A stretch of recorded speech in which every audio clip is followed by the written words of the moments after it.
Olá a todos, aqui é o Lucas e hoje nós vamos falar sobre a famigerada lacração na cultura pop. Eu fico realmente incomodado quando a galera da militância faz de tudo para fazer parecer que quem não gosta de lacração em filmes, em jogos, em livros, em qualquer outra coisa, não faz porque na verdade é preconceituoso e que odeia mulheres ou gays. Mas será que é isso mesmo? Será que é simples assim? Bom, vamos analisar. Antes de tudo, precisamos entender o contexto em que surgiu o termo lacração. Inicialmente, o termo lacrar foi inventado pela comunidade LGBT e significava quando alguém saía-se bem-sucedido de alguma situação, quando alguém obtinha sucesso em alguma coisa, ou quando alguém fazia alguma coisa muito legal. É mais ou menos o mesmo significado que tem quando a gente fala: "Ah, você arrasou", ou "você imitou". Pois bem, quando o Facebook estava em seu auge, começaram a ser muito comuns os famosos textões, onde alguma pessoa relatava algum abuso que sofreu, alguma atitude machista, racista, heteronormativa, e no final, com uma conclusão, ela fazia com que a suposta pessoa que foi malvada se arrependesse de todos os seus pecados com alguma atitude muito foda nos olhos da militância, que é o famoso lacrar. Não desmerecendo quem realmente sofre alguns abusos ou não defendendo pessoas que realmente podem ser babacas, mas naquela época era muito difícil você realmente ver algum textão desse que não passasse o absurdo, que você não visse claramente que era uma fanfic, que tinha um roteiro digno de filme de Hollywood. Não só na questão dos textões, mas também quando alguém fazia um comentário do tipo sai daqui, macho escroto. A militância dizia que essa pessoa simplesmente lacrou. O que aconteceu foi que aqueles que não gostavam desse tipo de comportamento, que não eram justiceiros sociais, que eram conservadores, libertários ou qualquer outra coisa que não envolvesse a militância, se apoderaram do termo e tornaram ele um termo pejorativo, que significava quando um militante era chato e queria sair por cima de tudo e espalhar suas teses de patriarcado, de machismo estrutural, de heteronormatividade e tudo mais, desde que fosse da maneira mais forçada e ridícula possível. Mas essa cultura do lacre não ficou só nos textões. Ela acabou também sendo transportada para outras mídias, para a cultura pop em geral, como em filmes, em jogos, em livros. E assim você ia assistir um filme, assistir uma série ou qualquer outra coisa para se entreter um pouco e acabava sendo bombardeado com várias horas de propaganda ideológica. Acontece que, a menos que você esteja completamente imerso na mentalidade esquerdista, já tenha aceito completamente a sua visão de mundo, aquilo não vai ter nenhum diálogo com você, você não vai se identificar com aquela obra. E como nós sabemos, ter alguma identificação, ter alguma empatia, gerar algum sentimento de identificação entre a obra e o espectador é primordial para que uma obra faça sucesso.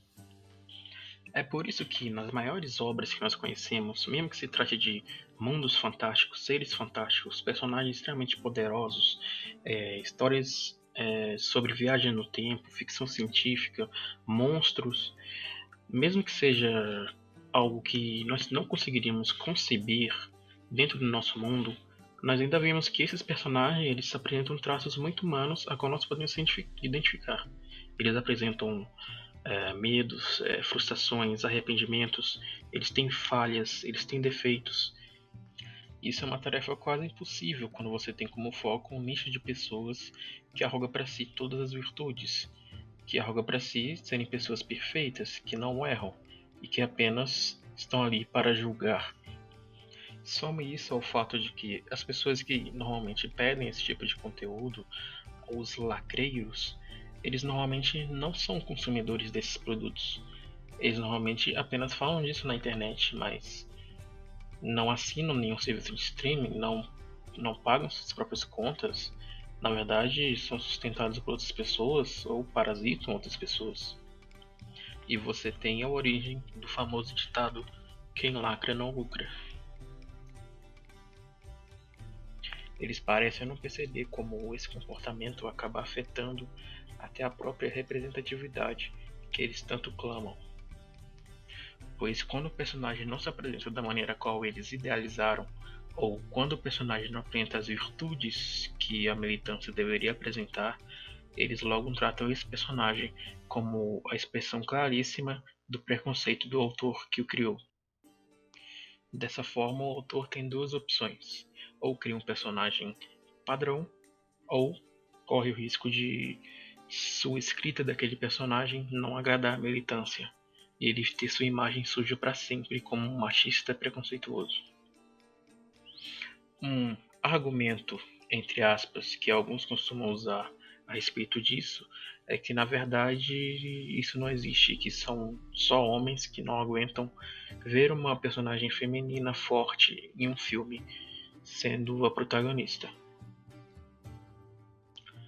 Se isso fosse verdade, nós não teríamos filmes de sucesso com personagens femininas como protagonistas. Inclusive, um personagem de sucesso que ultimamente no mundo nerd tem sido a Mulher Maravilha, a qual muitos inclusive dizem que ela tem salvado o universo DC. E até mesmo aqueles que não gostaram do filme Batman vs Superman gostaram da participação dela, sendo um sucesso não só entre a crítica especializada, mas também entre todo o público, de maneira quase unânime. Na verdade, quem eu mais vejo criticando a personagem é justamente as feministas, seja porque a atriz serviu ao exército por alguns anos, ou porque a atriz depila as axilas. E você não precisa ir muito longe para ver outros exemplos disso, como por exemplo Lara Croft, como por exemplo tem também um jogo recente chamado Life is Strange, que foi um sucesso tanto na crítica quanto do público, e tem como protagonista duas mulheres que têm um relacionamento entre si. Enfim, Xena, a princesa guerreira, que fez parte da infância de tanta gente.